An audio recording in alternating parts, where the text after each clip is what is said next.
Olá, terráqueos, como é que vocês estão? Eu sou o Rogério Vilela e estamos começando aqui com Growthcast, uma iniciativa muito legal aqui da Bee Partners, que a gente vai falar sobre as incertezas do mercado e as marcas estão aqui para a gente aprender demais com elas aqui, porque em tempos de crise, de incerteza, a gente tem que alinhar o discurso nas redes sociais, enfrentar essa economia que a gente nunca sabe como está.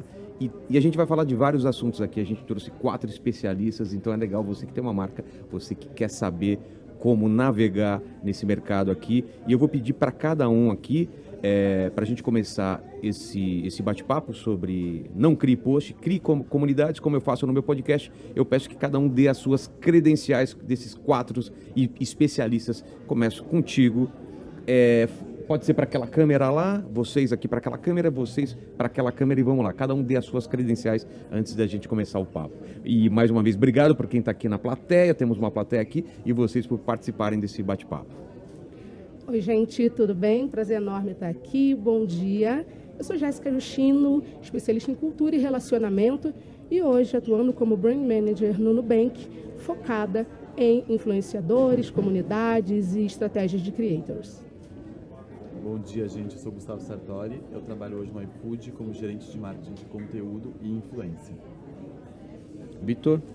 Opa, Kika primeiro, por Vamos favor. lá, Kika. Obrigada, olha, pessoa gente. Eu estava aqui no anti-horário aqui.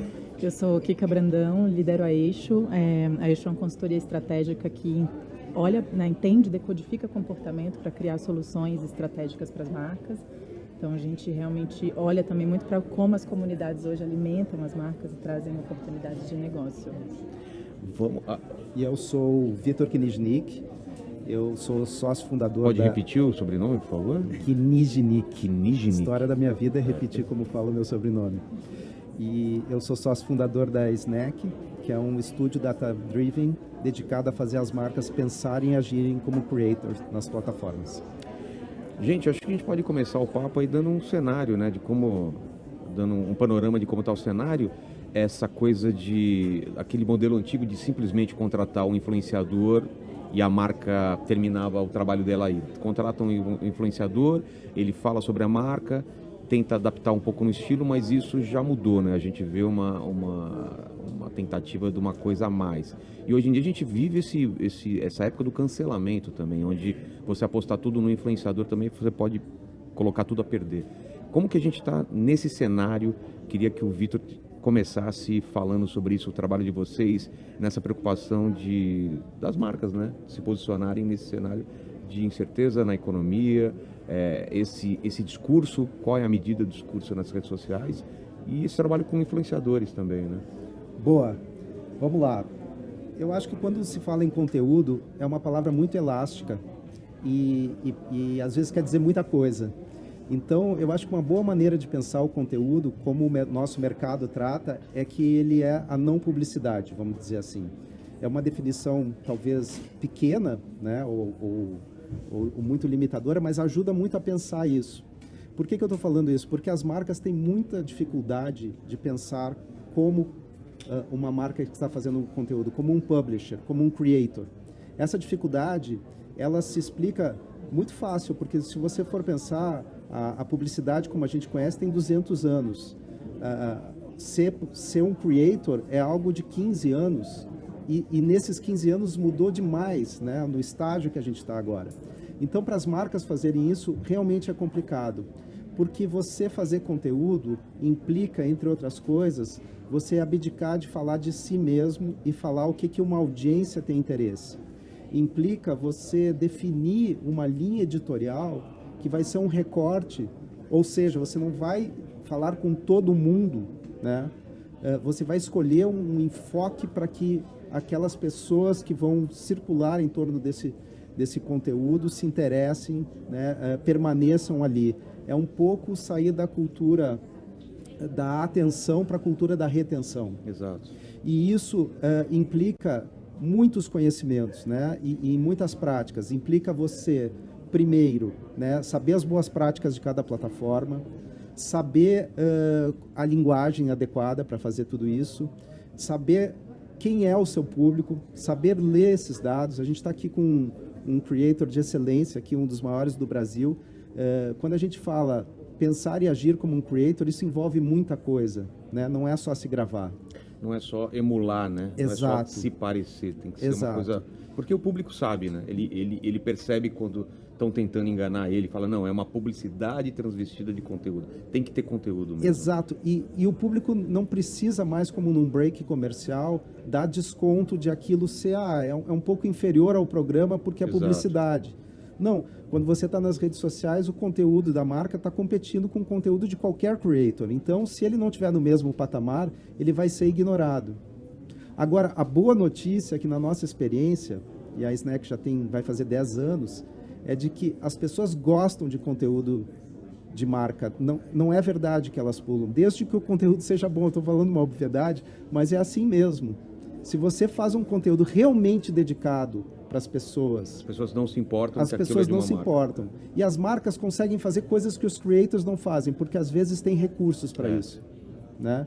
É o caso, por exemplo, do que a gente faz em Guaraná, onde a gente consegue fazer uma reunião de um time de creators que de outra maneira não seria possível. Verdade. Porque os creators não têm agenda, porque eles nunca pensaram no formato. Então, Guaraná passa a ser um canal de humor, onde quem curte humor no Brasil consegue apreciar aquilo como um canal muito diferente, porque ele está realizando encontros inéditos que não aconteceriam de outra maneira. Queria perguntar para a Jéssica, essa coisa da marca também tem essa preocupação sempre de ter um impacto positivo, né, na sociedade. E esse impacto positivo, ele é cada vez mais difícil de medir, porque se você mede pelo Twitter, é uma coisa, pelo Instagram é outra, Facebook, tem essas redes sociais, tem um comportamento. Como que a marca vai se posicionar e não ficar refém de rede social, que também, às vezes, é uma minoria barulhenta que pode enganar e ela está perdendo de falar com uma grande parcela da sociedade, né? Tem um ponto, até pegando um pouco do que o Vitor falou, que é o quanto que a marca ela está conectada com agora, o quanto ela tem uma percepção e um drive cultural. E eu acho que para isso tem alguns passos antes da preocupação de ser cancelado, antes da preocupação de cair numa crise, que é, cara, eu sou hoje uma marca, ou tenho um negócio, ou eu tenho uma iniciativa. Eu preciso primeiro entender de que eu faço aquilo ali para as pessoas, né? Eu tenho um objetivo, que eu acho que é um objetivo comum, que é atender a uma necessidade de consumo, e aí, obviamente, tem todos os direcionais de cada negócio, mas se o meu objetivo é falar com as pessoas, eu preciso olhar para tudo que está acontecendo, o que a gente vai chamar de cultura, e entender como eu me conecto e me coloco ali, né? E aí vai num lugar muito menos urgente de só querer o endosso, de só querer surfar numa onda do que está acontecendo. Isso é muito perigoso. Total. Né? Porque essa onda muda depois de uma semana, pode ser o contrário. Exatamente. Como que se sustenta isso, né? Então é pensar, a partir da minha proposta de negócio, a partir do que eu quero, qual é o drive cultural, qual é o território cultural que eu vou me conectar. A partir disso, você está conectado com a sua verdade, aquela verdade vai se conectar. Isso é importante. O lance de você acreditar no que você está falando e não ir porque está todo mundo falando. Tem que acreditar, né? Tem que acreditar e ter coragem. Eu acho que coragem é uma palavra que precisa ser assumida, porque um posicionamento de marca, a partir desse momento em que ela decide estar ali, ela tem que estar preparada para as pedras que vão vir. Exatamente. E entender como ela tem um colchão reputacional que possa sustentar esses ataques, porque é isso, toda onda pesada passa. Né? Então, esse colchão reputacional, eu acho que é uma construção, que aí eu acho que a gente vai falar um pouco mais sobre a comunidade. A comunidade também pode ser esse lugar de colchão reputacional que vai sustentar todas essas variáveis, esses ataques, crises, cancelamentos. E quando se fala das percepções redes, é importante se ter uma metodologia de mensuração, né, para dentro e também para fora, conectada ao teu negócio, que te conduza às melhores modulações para o momento. E acho que tem até um ponto, complementando a Jéssica, que quando a gente fala de construção de marca, de comunidade, a gente também está olhando muito nos big numbers, né? Então, 90% das pessoas gostam né? Mas é muito difícil a gente realmente compreender essas pessoas e as comunidades se a gente não está perto, se a gente não constrói uma rede que alimenta a gente, né, de forma mais profunda. Então não adianta só a gente ter aquele dado, porque o dado ele está mostrando o onde e o que, mas ele não mostra o porquê e o como, que é isso que a gente precisa saber. Então passar por essa construção, né, de uma marca que sai de um bom posicionamento, né, bom KPIs, para uma marca que é relevante culturalmente, é um outro caminho que a gente precisa pensar e traçar, porque não necessariamente você ter suas métricas, né, de sucesso atreladas somente ao lucro, significa que você é relevante socialmente, né, culturalmente. Então, tem esse desafio também das marcas começarem a entender esses movimentos culturais, entender o que acontece na rua, né, porque ela sempre vai ser a última a chegar. Já está acontecendo, a comunidade já existe, as pessoas já estão falando, já estão consumindo o seu produto e você que ainda não chegou lá, né? E muitas das vezes, as pessoas, as comunidades orgânicas, elas posicionam a sua marca e você ainda não viu. Tem algo correndo ali por debaixo dos panos. Mesmo que você não entre, as pessoas vão colocar sua marca lá, né, na discussão. Exato. Isso é muito comum em marcas de bem de consumo, lifestyle. A própria, as marcas de whisky, por exemplo, né? Sim. O whisky, ele sempre foi posicionado dentro de uma imagem, né, de um homem de sucesso, elite, um homem branco que fecha negócios e aí fuma um charuto e toma um uísque. E a gente viu no Brasil uma transformação cultural do uísque e dos mais caros sendo consumido nas periferias, dentro do universo de funk, de trap, né? Assim, as pessoas que estavam ali usando Lacoste, endossando marcas de luxo, mas demorou muito tempo para as marcas de bebida, né, de uísque também perceberem que já existia uma comunidade, que já existia um consumo, mas essa marca não estava atrelada, não estava conectada. E aí, quando entenderam, todo mundo também começou a caminhar, né, para rejuvenescer, reposicionar e se atrelar a essas comunidades. Eu queria trazer o Gustavo para... Fala o que você estava pensando em falar, Gustavo, mas completa só sobre o tamanho do iFood, do aplicativo, que ele é quase uma rede social, porque as pessoas estão lá navegando e eu perco um tempo razoável no iFood navegando, como eu perco no Netflix, entendeu? Então, acaba sendo uma comunidade lá. Não sei se vocês pensaram isso também. Com certeza. Acho que só complementando o ponto aqui que a Kika falou, me lembrou muito da indústria cervejeira, que há anos atrás era muito pautada numa figura machista, né, trazendo a mulher ali no centro, e isso foi mudando, e é muito engraçado. Era os amigos, né? Reúne os amigos. Uma mulher ali num papel de objeto, e aí você vê claramente as marcas que foram pioneiras nessa mudança, né? Eu acho que Skol, enfim, e aí algumas marcas demoraram mais para fazer essa mudança. Então é, sim, um radar cultural que precisa ser olhado, e eu acho que não adianta ter só isso nas redes sociais. Olhar o todo, né? Olhar o 360. A marca tem que ter o mesmo discurso em todas as frentes. Mas respondendo a sua pergunta, é muito interessante, porque hoje, dentro do iFood, e foi a primeira marca que eu trabalhei assim, que a gente tem uma população dentro do aplicativo milhares de vezes maior do que a gente tem nas nossas redes sociais. Hoje a gente tem 40 milhões de usuários ativos mensalmente e 60 milhões de pedidos mensais. E as pessoas, elas estão ali e elas, isso acho que cada um de nós deve fazer parecido, elas não estão decididas, vou pedir um sushi hoje. Isso é muito raro. As pessoas têm uma jornada de basicamente meia hora, que acho que até é o número que você falou. E elas estão em dúvida, assim, de pizza até que vamos comer sushi, hoje, aí tem aquela pode ser pesquisa. que elas chamem um pouco, então... Ou acaba sempre Exato. comendo a mesma coisa. Exato. E o nosso desafio, que a gente já vem fazendo, é trazer um comportamento de rede social, de entretenimento, muito do que o Vitor falou, para dentro do aplicativo. Porque ele nada mais é do que uma jornada onde eu estou vendo e eu até posso ser ajudado a decidir. Então a gente já está fazendo alguns testes em algumas praças no Brasil, Brasília, Goiânia, Campinas, já trazendo algumas mudanças, já trazendo uma percepção de rede social. Então a gente tem vídeos de creators, né? A gente ajuda mostrando o produto que a pessoa pode ser que tenha interesse. Tem muita coisa para mudar ainda, mas é um dos nossos direcionais aí para esse ano. Vocês pensam em ter vídeos? Muito, a gente já tem nesse teste que a gente chama de piloto, que a gente está oferecendo em algumas regiões. Então, por exemplo, se você é de Campinas, quando você baixa o aplicativo, não é a mesma coisa que você vê aqui. A gente está testando.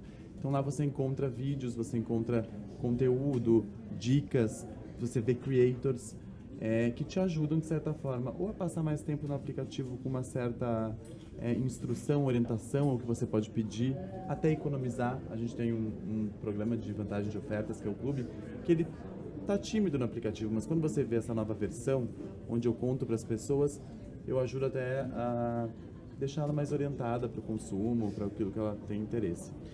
O Vitor e Kika, principalmente, eu queria que vocês falassem para o público essa diferença de cada rede social, a particularidade e esse medo, essa coisa que a gente tem de quando surge uma nova rede social e fala, e agora? Nossa. Tipo, quando surgiu o TikTok, tá, quem que é? Como que eu atuo nessa rede? O que eu faço? E sempre está surgindo algumas redes sociais. Vocês acham que a marca tem que esperar ela se consolidar? Ou é aquela coisa de marcar território logo de cara? E essas diferenças, né, das grandes que a gente tem, Facebook, Twitter e tudo mais? Boa.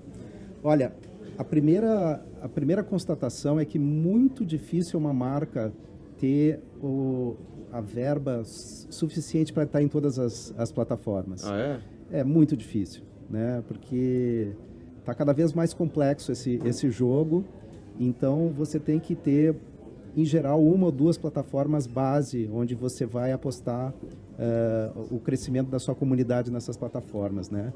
E os dados nos ajudam a identificar isso. Então, assim, a gente tem alguns exemplos muito clássicos, assim, se você fosse, por exemplo, fazer um conteúdo sobre surf, o surf no Brasil está no Instagram, não está no YouTube. Então, se você quiser entrar nas conversas de surf, obviamente o Instagram vai estar mais propício para você ter sucesso lá. Se você for nos Estados Unidos, o surf está no YouTube. Então, esses dados, eles ajudam você a se posicionar em qual rede você vai estar. O jogo está cada vez, como eu falei, mais complexo. E essa sensação que a gente tem de que, puxa, entrou um novo player aí e os outros morreram, não é bem assim.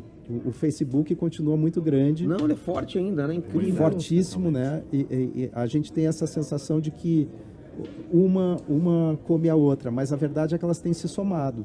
O Twitter estava quase morto, a política trouxe ele de volta, hoje é relevantíssimo, né? Ele pode não ser a rede de maior expressão em termos de número de usuários, mas ele tem hoje ele tem uma influência, né, política na sociedade imensa, né? É a rede de opinião. Comportamento também. É, né, a rede de opinião por excelência. Agora, eles, assim como aconteceu nas artes, onde a fotografia redimensionou a pintura, né, as artes plásticas, isso também acontece, eu acho que nas redes sociais.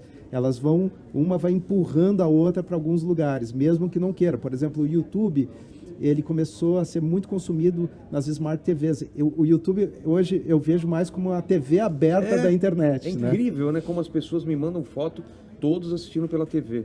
Então, e aí, mesmo com os shorts, né, é o lugar dos conteúdos mais longos, né? Você é um cara que tem conteúdos longuíssimos, né, que são consumidos dessa maneira.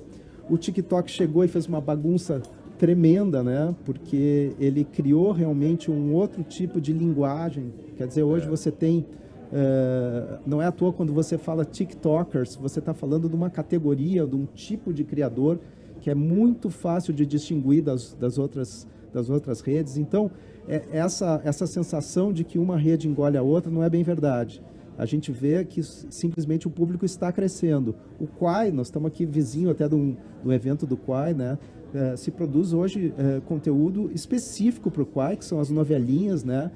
É a rede que está melhor abrigando uma coisa que para o brasileiro é muito caro, que é a teledramaturgia, né? Que a gente aprendeu a se relacionar com ficção através da Rede Globo. E isso está um pouco com jovens aí fazendo novelinhas grandes, né? De vários vídeos. Então, essa sensação de que sempre vai ter uma rede hype, isso é normal, isso sempre vai existir. Mas não é verdade de que as demais se enfraquecem. E acho que também tem uma questão geracional, Vitor, porque Verdade. A gente olha, acho que as marcas elas tendem a terem uma certa obsessão, né, pelos 18-34, então, principalmente 18-24, né, então a gente persegue os Gen Zs. Então, se o Gen Z está no TikTok, a gente vai para lá para se conectar com essa comunidade. Mas, primeiro que Gen Z é muita coisa, né? Então, Gen Z na Bahia é diferente, né? Tem recortes diferentes do que, sei lá, um Gen Z no Pará e em São Paulo. E também a gente tem uma população muito grande crescendo, que são os 45 mais, né? A gente, acho que se não me engano, acho que o dado não tenho ele correto, mas se não me engano, em 2030 ou 2050, o Brasil vai ser o 6º país com maior população 60 mais do mundo. E isso faz com que a gente repense conteúdo, com que a gente repense conectividade, com que a gente entenda onde essas pessoas estão, né? Por que elas consomem, o que elas querem consumir. Então, eu sinto que também a obsessão que a gente teve com o TikTok foi muito também perseguido por esse estigma da juventude, né? Que traz uma criatividade nova, muito em formato. Então, a gente sai daquela estética, né? Muito plástica do Instagram, né? 70 mil camadas de maquiagem, dos tutoriais, das blogueiras, de um lugar também muito inacessível, né? Porque é uma vida plástica muito perfeita. E a gente vai para uma realidade, que é o agora, né? É o fazer um macarrão com 2 ingredientes, né? Então, tem também, acho que isso também está muito conectado com os aspectos geracionais. E aí, quando a gente olha para o Facebook ele é uma rede que abriga pessoas mais maduras também, né? Então, também tem um recorte de classe. O Minha YouTube, mãe está no Facebook. e não é que ele morreu, é que a gente perdeu o interesse, né? Mas tem bastante gente lá, existem comunidades lá muito importantes, né? Tanto que os cortes que a gente faz do podcast pro Facebook são diferentes dos cortes do YouTube. O que funciona no Facebook é uma outra coisa, é diferente do YouTube, né? E eu queria colocar a Jéssica no papo sobre cancelamento, né? Esse medo, hoje em dia, como já disse Andy Warhol, no passado e no futuro, todos serão cancelados por 15 minutos, né? Hoje em dia a gente tem cancelamentos muito rápidos. Ou menos hoje. Ou menos, né? Não, é menos. Uma pessoa é cancelada, não dá nem tempo você ver, já tem outra cancelada. E ela já voltou? E já voltou, não, e cresce. Às vezes a pessoa usa o cancelamento para crescer as redes, dar a volta por cima. A gente viu isso acontecendo muitas vezes. Como você vê isso, né? As redes sociais como sendo um grande tribunal e decidindo quem é do bem, quem é do mal, quem deve se elevar e quem deve ser colocado para baixo. É muito importante as marcas saberem onde elas estão. Né? Eu acho que eu falei isso no início, né? Saber onde está e entender o que o seu posicionamento traz e quem você tem para ressoar a sua mensagem e te segurar de quando a coisa começar a pegar fogo. Eu tenho uma sensação muito pessoal de que hoje o cancelamento ele é quase que inevitável. Ele é quase que inevitável. É um movimento natural até. É um movimento natural, porque eu acho que a gente vem de uma geração agora onde o propósito ou fazer coisas certas, né? Qual o seu propósito no mundo? Faça a coisa certa. Só que esse certo não tem um direcional, um 360, né? Todo mundo tem aí um apontamento de coisa certa, né? Então, é muito a partir desse nosso olhar de comunidades e de posicionamento de marca, a marca entender qual é o direcional que ela está indo e quem são esses advogados que ela vai construindo, quem é a sua família que você vai construindo para a hora que te tocarem as pedras, te baterem aí o chicote, você tem pessoas para falar, opa, não, eu estou aqui, eu conheço, eu estou perto dessa marca, eu sou parte disso aqui, eu ressoo ela. E eu acho que isso vira, de uma certa forma, para além de um colchão, um escudo que te protege e que faz você ter aí uma cauda um pouco mais longa do que quem não está muito posicionado, né? A gente vê aí um comportamento que é muito comum de marcas que vão no vento, né? Então, cara, agora preciso falar sobre sustentabilidade. A marca vai, mas para dentro ela não tem nenhum tipo de atuação dentro desse território. Então, ela está muito mais suscetível e muito mais frágil do que, de fato, quem fez uma jornada com uma sustentação real. Então, acho que tem essa percepção da marca de, cara, eu quero ir por esse lado, eu estou aqui. Como que eu começo isso de dentro para fora? Né? Então, para dentro, como é que isso se comporta? Para quando isso for para fora, isso, de fato, ser algo que a marca é tão proprietária que ela vai conseguir reverberar isso para a sua comunidade, ela vai conseguir criar cada dia mais comunidades orgânicas, ela vai conseguir personificar esse seu posicionamento a ponto de essas pequenas flechas elas já não serem tão efetivas. Né? E no caso da Nubank, por exemplo, o que você pode colocar de experiência da Nubank nesse sentido? De se posicionar? E onde atacar, né? Quais desses? O Nubank, de maneira geral, tem um olhar muito sharp né? Em relação às crises, eu acho que assim, né, gente, falar de dinheiro ou falar de cuidar da vida financeira das pessoas, né, é muito sensível.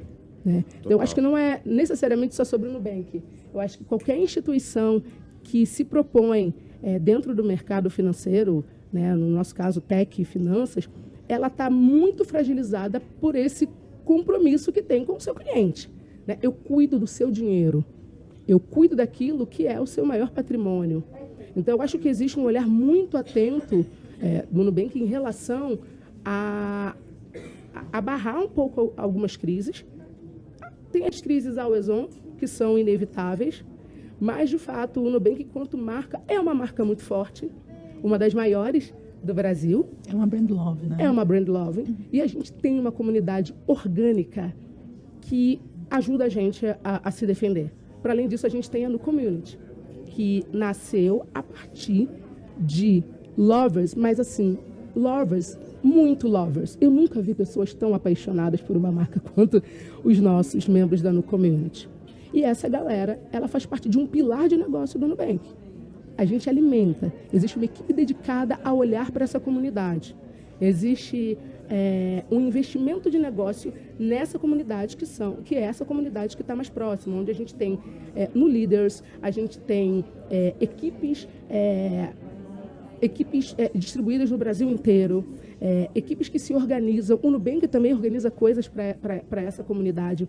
Então, quando a gente fala sobre crises, cancelamentos e coisas do gênero, eu acho que, falando muito do lugar que eu faço parte, a gente tem uma organização que, dentro do que é possível para uma marca e para uma empresa de finanças, a gente sai na frente, sim. Vocês construíram relevância cultural. Exatamente. Num momento também de comportamento e consumo que não existiam outras possibilidades. Você só tinha os grandes bancos de varejo. E aí vem uma marca que cuida do seu dinheiro de maneira descomplicada, fala a sua língua, né? Então traduz um monte tira essa burocracia que as pessoas começam a se enxergar de forma mais horizontal, né? Então não é o grande banco aqui e eu aqui com o meu gerente pedindo empréstimo e sendo humilhado ali para ser atendido. Então, eu acho que até aquele, já que estamos falando de crise, né? Quando teve aquela crise lá do dinheiro que sumiu, do aplicativo do povo lá, as pessoas falavam, Nu, devolve meu dinheiro, no roxinho. Como se fosse uma coisa uma pessoa. De uma maneira pessoal, engraçada. Né? É uma pessoa. E aí, dona Nu? E aí vira Nubank, o Nubank, né? É o... É Já o, falando gente, é errado o. aqui. Eu aprendi que é a Netflix e o Nubank. Que a galera troca. Então, e aí, seu Nubank? E aí, a Nubank? E aí, dona Nubank? Como é que é? Oi, Nubank, acordei, bom dia, sabe? Tá falando com uma amiga. Então, de como que a marca, o negócio, ele se personifica a ponto de entrar em simbiose com a vida das pessoas. Né? Então, hoje, o Nubank acabou de fazer 10 anos. Né? Então, eu acho que nessa jornada de 10 anos, mudou o drive do mercado, o drive das financeiras, o drive dos bancos. Né? A gente sabe que existem bancos e comportamento financeiro de 10 anos para trás e de 10 anos para cá. E isso se dá muito por conta desses lovers e dessa comunidade que é alimentada. Queria colocar um assunto aqui para discussão que eu acho bem interessante, porque a gente está falando também, a gente falou de rede social, mas a gente está falando de formato também, né? A gente passou por grandes hypes, né, de sketches de humor com Portas do Fundo, a gente teve agora o recente de podcasts, agora o de reacts, e eu vejo, teve os vlogs, né, no passado, e eu vejo que nenhum desses formatos chega a morrer. Eles se mantêm, mas sempre um está mais em atenção, mais em evidência do que o outro. Como as marcas veem isso, Vitor, e quando toda uma comunidade, todo um público fica cobrando um posicionamento da marca sobre algum assunto que é relevante no momento, o que se fazer, esperar, se posicionar logo de cara. Primeiro, essa coisa do formato, Vitor. Vocês estão preocupados com isso? Entender qual é o formato que está sendo criado? Agora a gente está tendo o Kazan, né, com reacts e vários canais de reacts, que é a grande onda, e a gente teve há um ano atrás, um ano e meio, os podcasts. Não quer dizer que os podcasts ficaram mais fracos, não quer dizer que o pessoal que trabalha com opinião de vlogs também ficou mais fraco, mas a gente tem um acúmulo de formatos que estão sendo criados e estabilizados. E como as marcas veem isso? Boa. Olha, a gente costuma brincar na Snack que ninguém vai no cinema para ver um programa de auditório, né? E é verdade, é uma reflexão engraçada, mas isso faz a gente lembrar que cada meio cria os seus gêneros de preferência, né? Quando o cinema apareceu, ele logo se encontrou com o western, depois o thriller, né? E essas coisas foram se somando. Você vê que depois elas foram criando variações. A pintura, no começo, era só figurativa para representar o mundo, e depois veio a fotografia, ela teve liberdade de ser o que ela quisesse. Exato. Aí o filme de terror ganhou também comédia e assim. Mas aí quando a TV chega e precisa preencher uma grade, ela foi para o programa de auditório, ela foi para coisas que ela poderia produzir em série, né? E a chegada do YouTube, ela trouxe uma renovação de formatos, não 100% inéditos, mas nativos. Né? O unbox é um gênero absolutamente do YouTube. Claro, o podcast, ele tem muito do rádio, né? Mas ele criou características próprias. Então, e cada plataforma também vai criar os seus subgêneros. E isso é muito importante, porque é como você falou, eles vão se somando. Para as marcas, é importante surfar nesses novos formatos, porque você mostra uma atenção e um reconhecimento. Eu acho que as redes sociais ainda precisam de um certo reconhecimento de que isso não é uma brincadeira, e que não é simplesmente preencher aqueles espaços porque eu tenho que estar lá.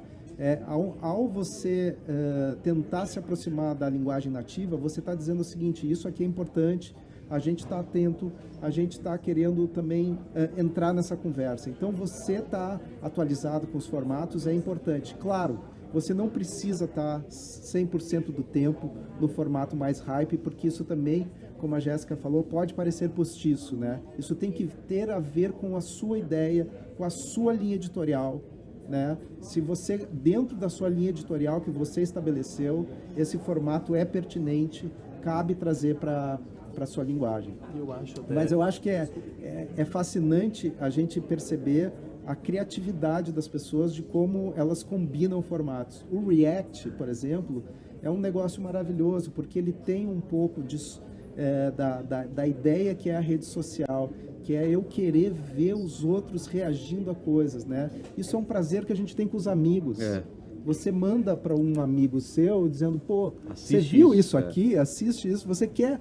E se a pessoa não comenta contigo, você fica um pouco frustrado, porque se você mandou, é que você queria saber o que ela achou. Então, isso foi transformado em formato. Então, é delicioso você fazer isso, né? É delicioso você também poder brincar e reconhecer isso como uma coisa importante. E até complementando, eu acho que a marca, ela não precisa estar refém de um formato, né? Onde eu vou entrar aqui, eu vou fazer tudo no TikTok, eu vou para o YouTube. E sim aquilo que conecta com ela e com o momento. E mesmo dentro desses formatos, a gente tem cases, né? Pessoas, creators que estão se destacando. Então, por exemplo, o iFood não trabalhava YouTube até então, mas veio o Cazé trazendo uma grande inovação de transmitir pela primeira vez a Copa do Mundo dentro de uma rede social que é o YouTube, e isso se conecta com a inovação que o iFood né, de trazer um novo produto. Então tem uma conexão aí independente do formato, né, independente de a gente estar trabalhando naquilo ou não, que traz inovação. Então eu acho e acredito muito nisso. É óbvio que a gente vai olhar sempre para alguns canais com mais dedicação em todos os termos, mas pode sempre ter alguma outra oportunidade que tenha uma conexão com a marca, e não necessariamente o que está sendo trabalhado de formato. Isso que o Vitor falou. Isso que o Vitor falou, eu sinto das pessoas. Parece que quando grandes marcas entram num formato, é uma chancela de que aquele formato ele funcionou.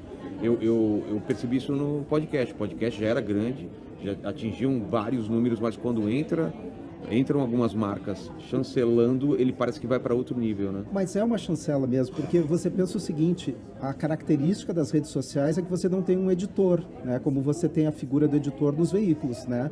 Então você não passa por um filtro, você está expondo o conteúdo que você faz, e se você tem a chancela da marca, é quase que um editor dando o carimbo de que esse conteúdo ele quer se relacionar, ele quer estar relacionado como. Então, sim, as marcas são uma chancela muito importante para os creators. Acho que até para as plataformas, né? Porque o próprio TikTok, quando chegou no Brasil, o Guaraná Antártica foi a primeira marca, né? a entrar ali como marca, trazer mídia, trabalhar da Snack. Isso inspirou e chancelou para outras marcas todas entrarem, quererem entrar. Então, acho que é muito importante, sim. Eu acho que deve fazer, né, enfim, como líderes de marca, também um processo de autocrítica, né, que é, cara, eu quero o Casimiro, mas pera, a gente tem alguma coisa que é muito importante que conecta com ele, ou a gente só quer surfar essa onda, né? A gente quer, porque também, né, se atrelar a grandes creators é um lugar de exposição, né? Porque são pessoas, porque geralmente também as marcas chegam em creators e falam, bom, esse é o roteiro, você vai fazer assim, que é o oposto, né? Muito mais pegar esse asset, pegar o que essa pessoa traz, que já é uma linguagem para a comunidade, que já é um vínculo, e colocar a sua marca, né? É fazer uma ponte. Então, eu acho que também é sempre importante esse processo de autocrítica, que eu estou escolhendo essas pessoas porque elas têm milhões de seguidores ou porque, de fato, a gente está conectado, né, com verdades, com o território, com os nossos objetivos, porque ela me ajuda, né, a ser mais jovem ou ser mais maduro ou aprender sobre sustentabilidade, né? Então, acho que tem também esse lado das marcas também sempre estarem atentas a essa autocrítica. E eu sinto que pegando um pouco o gancho seu e do Gustavo, que dentro da dinâmica de marcas e todo esse boom que surge o tempo todo, existe às vezes um atitudinal das marcas meio impulsivo. Caraca, é o Casimiro, vamos contratar o Casimiro. Tá, mas como se pensa uma estratégia de sustentação, né? Ou como que você olha para os seus creators e define um papel para cada creator, né, alinhado ao seu objetivo de negócio, né? Então, sei lá, a gente está aqui usando o Casimiro como case. Ele é um cara aí que tem um papel de mídia gigante, né? O cara fala, vai alcançar um monte de pessoas. Mas será que é o Casimiro para trazer relevância? Será que é o Casimiro para criar conversa? Será que o Casimiro tem um papel de conversão direta, se esse é o objetivo da marca? Então, eu acho que é muito importante fazer esse raio-x de se entender, de ter uma cautela estratégica, mas, ao mesmo tempo, otimizar essa sua operação e de ter esse olhar menos impulsivo, mais inteligente mesmo, ter uma inteligência de negócio quando a gente fala de creators, né? Porque, enfim, além do bem que eu passo por outras marcas como consultora, enfim, prestando o meu olhar, e eu percebo muito essa ansiedade. Cara, é fulano que está agora emergindo. É agora no TikTok, vambora. Mas peraí, calma, isso não tem nada a ver com o seu negócio, né? Você vai pegar toda a grana que tem e vai apostar numa pessoa só. Calma, peraí. Vamos segurar um pouquinho. Bora fazer a estratégia primeiro, né? Bora refletir. Eu queria pegar o gancho da Jéssica. Eu adorei uma expressão que ela falou, que é colchão reputacional. Sim. Vou usar, Jéssica, por favor, me libera para mim. Assina aqui. Tá liberado. Libera o copyright. Grava isso aqui, ó. Porque isso remonta ao tema desse painel, que é não faça post, faça comunidade. Porque é o seguinte, o colchão reputacional, ele parte de você ter um always on, onde você está com uma conversa, onde a sua linha editorial, desculpe falar isso, Vilela, tem que estar acima dos creators. Os creators, eles vão ser o seu elenco, mas o que vai ficar é a linha editorial que você está propondo e o conteúdo always on que você está fazendo. Tá desculpado, viu? Porque isso vai tornar suas conversas mais legítimas. Você escolheu falar daquilo, você não saiu dessa conversa, você está desenvolvendo esse diálogo, né, sobre esse tema que você escolheu, e isso lhe dá mais legitimidade, isso lhe dá mais defensores, caso você tenha... voltei atrás na pauta, desculpe de novo. Tranquilo. Isso vai lhe dar mais defensores, né, mais advogados da sua própria marca, quando você tem uma estratégia de always on, quando você está não embarcando nessas ondas temporárias, porque tudo bem marcar nas ondas temporárias, porque... Always on seria o quê? Seria você estar em todo... Não, é você ter uma produção de conteúdo contínuo. Perene. Como um creator faz. Tá. Perene. Você não está com o raciocínio de flight da publicidade, onde você entra, dá o recado e vai embora. Está tudo bem com o marketing de influência, que é muito necessário para você fazer ativação. Mas o marketing de conteúdo é outra coisa. Quando você escolhe fazer conteúdo, não é algo que você vai entrar e sair, é algo que você vai permanecer. porque senão você vai estar sendo postiço. Você está querendo dizer, olha eu aqui, tô pegando caroninha nessa conversa.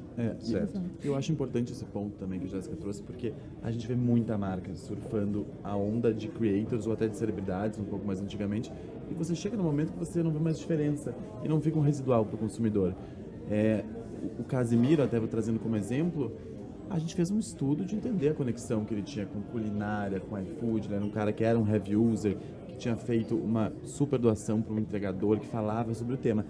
E eu acho esse ponto super importante, porque tanto, né, a gente fez esse estudo antes, entendeu essa conexão, e isso durou mais do que Copa. Hoje a gente patrocina outros campeonatos com ele, aí para o longo do ano. E é justamente porque não foi só um olhar, né, do tipo, putz, vamos embarcar aqui porque isso está bombando, que a gente vê o tempo todo, assim. E eu acho também que tem um outro ponto com o creator que é importante para uma marca, que é a cocriação, né? E é saber respeitar e ouvir que a gente não sabe nada sobre a audiência dele. Ele sabe e ele vai nos trazer temas. E até com o Casimiro era muito engraçado, a gente organizava alguns temas de negócio para falar durante o branded content da Copa. E ele a gente ia muito pro Rio, que o estúdio era lá, fazia reuniões presenciais, e ele disse, cara, isso aqui eu não vou falar, porque isso aqui ninguém vai entender, porque isso aqui não tem conexão comigo. Mas eu vou falar isso aqui. Então, era, por exemplo, para ele falar sobre a aquisição de novos restaurantes, ele olhou o brief e falou, cara, não vou falar isso, mas eu tenho uma amiga minha, irmã de um grande amigo meu, que faz brownie desde que eu sou criança, e hoje ela está no iFood.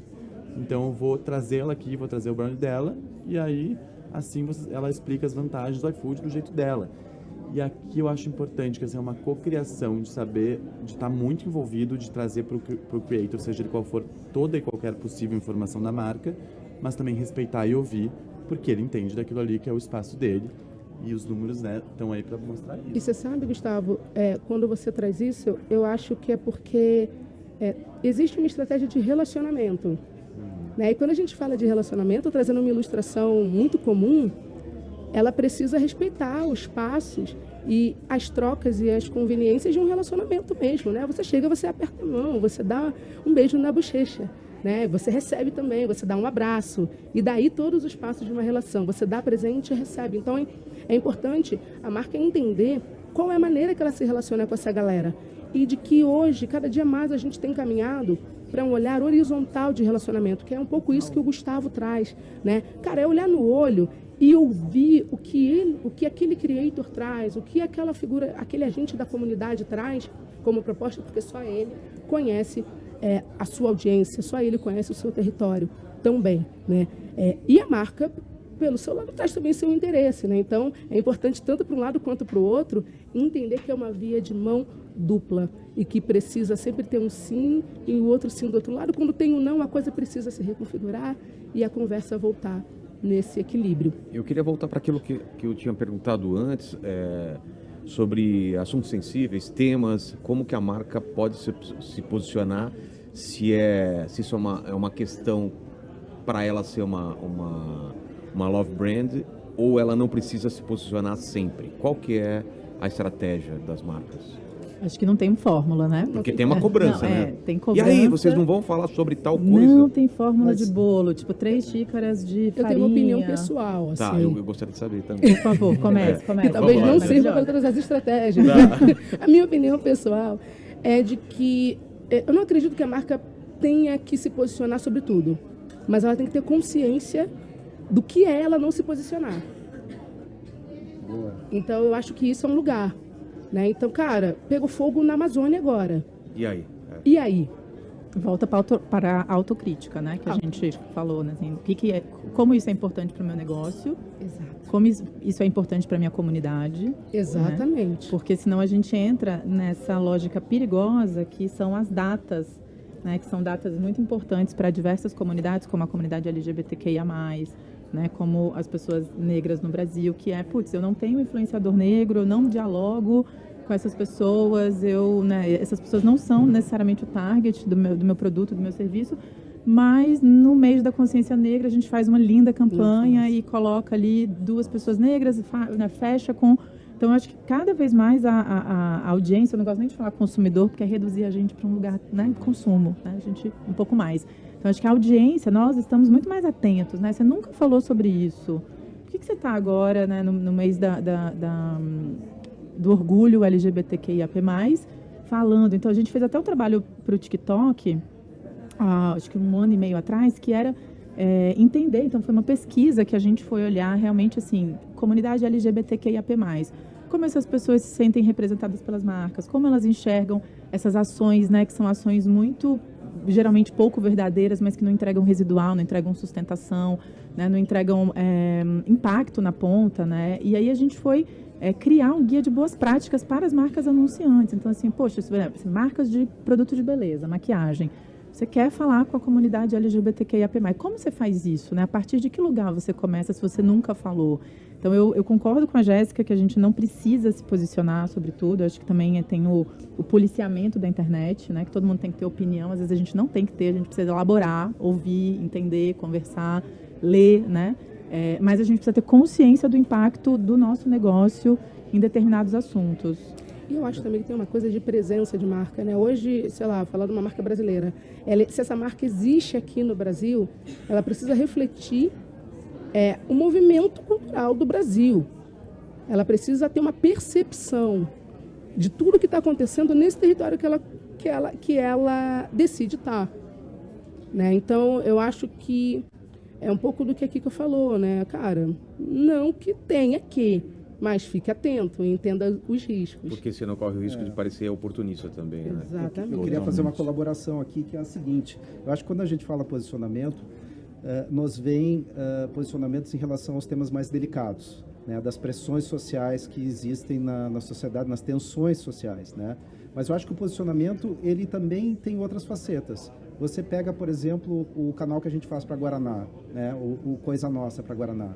A linha editorial do canal internamente, isso não fica explícito, né? Mas é celebrar o tipo de humor do brasileiro na internet, que é um humor muito autorreflexivo, se você for pensar, porque trata de um brasileiro não idealizado, né? A NASA tem que nos estudar porque a gente faz gambiarra, né? A gente põe creme cheese no sushi, e isso é uma maneira que Guaraná está dizendo que ela tem orgulho da gente como a gente é. Isso é um posicionamento. Ele só não é um posicionamento clássico respondendo às grandes pressões sociais. Mas esse tipo de posicionamento, ele é importante quando as marcas vão fazer conteúdo, porque essa é a visão que a marca tem que ter de como é que ela se insere nessa produção, né, de histórias, de storytelling, do que ela está contando. Então, esse posicionamento, sim, para mim é muito importante que cada marca tenha. E, claro, responder às outras pressões sociais, isso é muito delicado, porque às vezes pode, né, se mal feito, pode acabar com uma empresa, né? Então, aí é outro jogo, mas esse posicionamento que eu estou falando da linha editorial de Guaraná, eu acho que é super importante.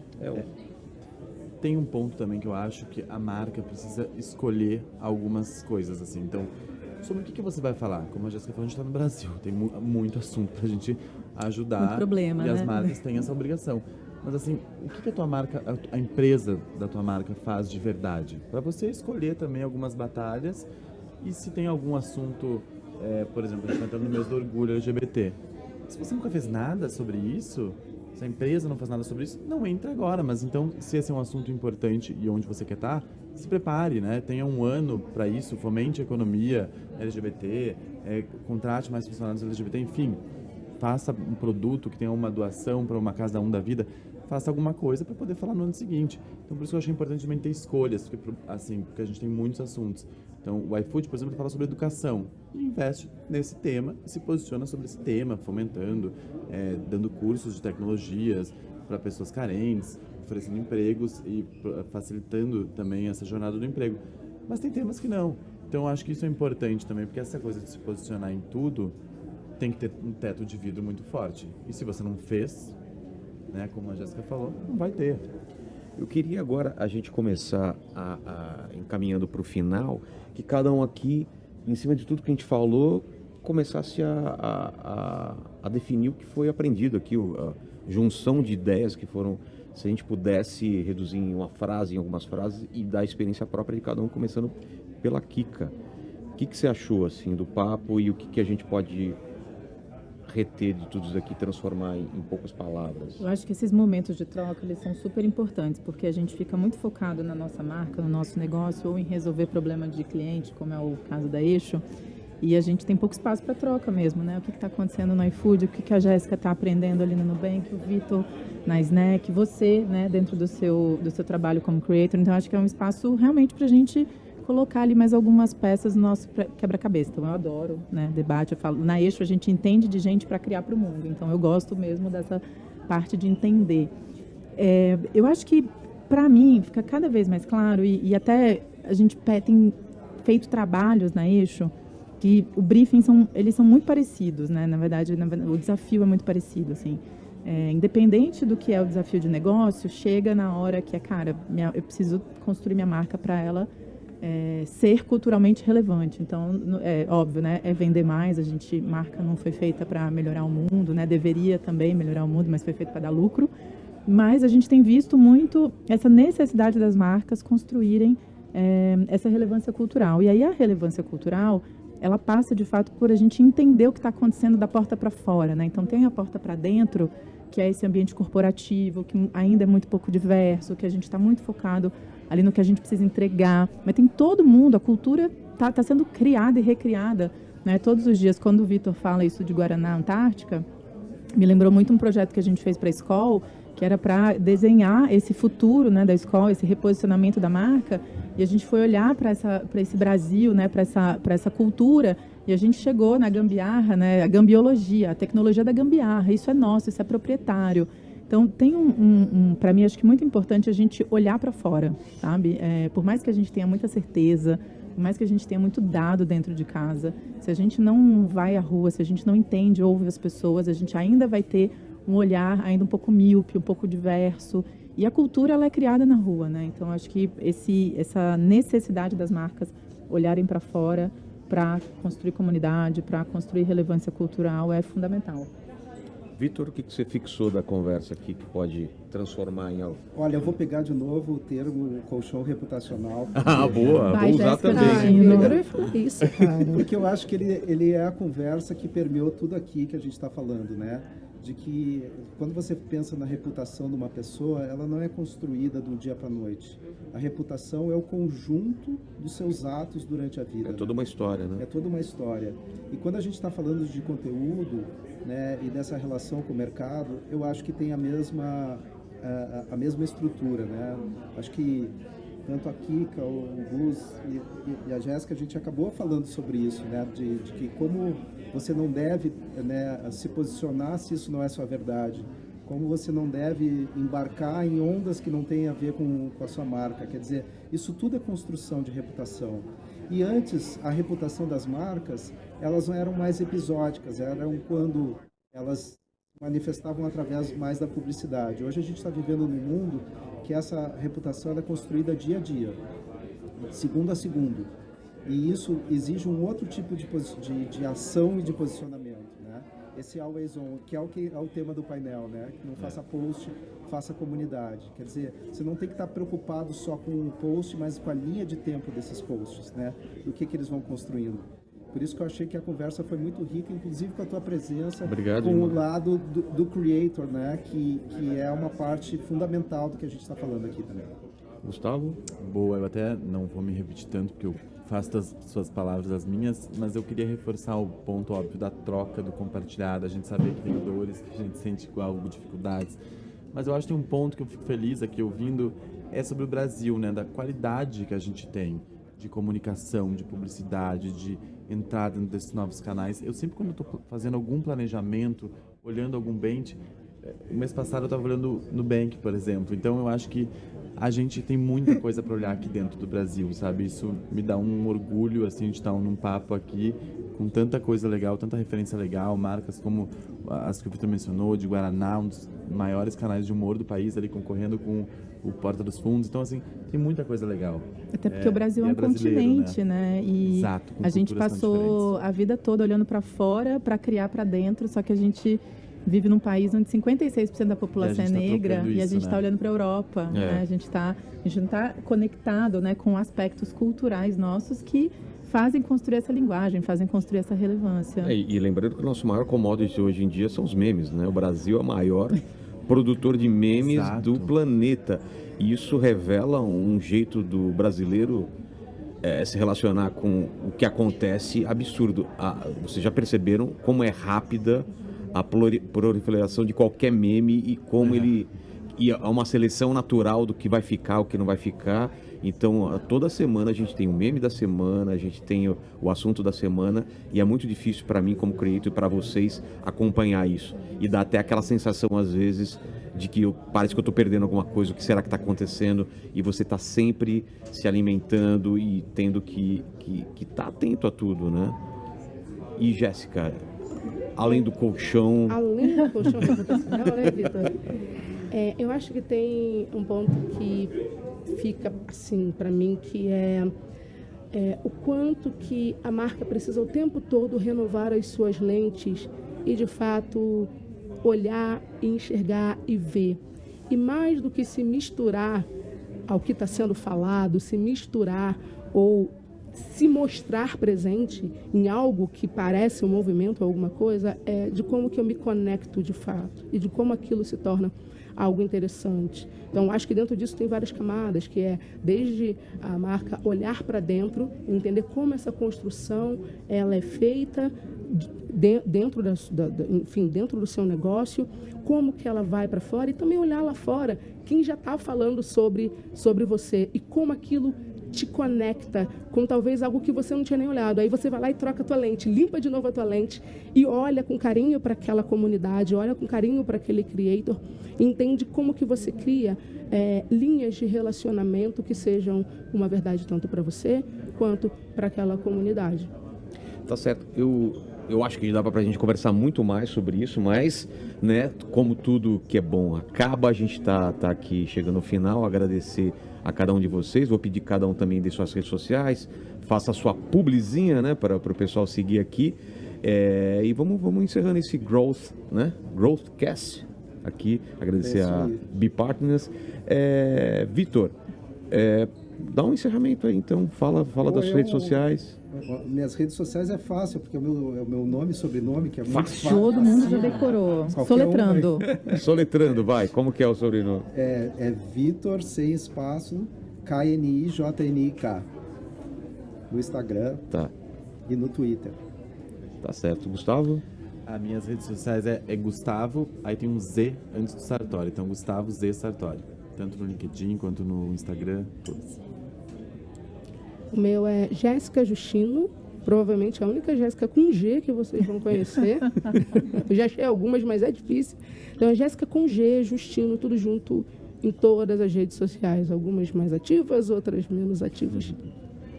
Olha, eu vou precisar contratar a Snack para fazer as minhas redes sociais, talvez a Jéssica também, porque eu sou muito ruim. E, na verdade, não é nem que eu sou ruim, eu tenho evitado, né? Assim, precisa sobrar tempo para viver. Mas Kika Brandão, no Instagram, bem pouco movimentado, e Estúdio _Eixo, que também dá para a gente acompanhar o que a gente tem feito, os nossos estudos, proprietários, cases, projetos legais por lá, mas eu realmente preciso melhorar nas redes sociais. Boa, eu esqueci o Você não falou da importante. O publi da Snack. O publi da Snack, pelo amor de Deus, @snackcontentbr. E agradecer vocês de novo, eu sou o Rogério Vilela. Faz o seu publi agora. Então eu vou falar isso, porque esse provavelmente é um dos últimos papos com pessoas reais que vocês estão vendo, porque daqui 5 anos vai ser só inteligência artificial e a gente vai fazer esse papo randômico, uma inteligência vai estar conversando aqui. Então, enquanto ainda os seres humanos estão dominando a Terra, a gente pode ter esse papo maravilhoso. Eu estou toda noite aí no podcast Inteligência Limitada, falando algumas horas com várias pessoas, né? De Gretchen ao presidente da República, a gente fala com todo mundo, né? Então, agradecer a todo mundo mesmo que esteve aqui, que está acompanhando a gente. Sigam todos aqui e aprendam sempre. Beijo no cotovelo e tchau para todos vocês aí. Uma salva de palmas para quem está aqui. Muito obrigado a todos.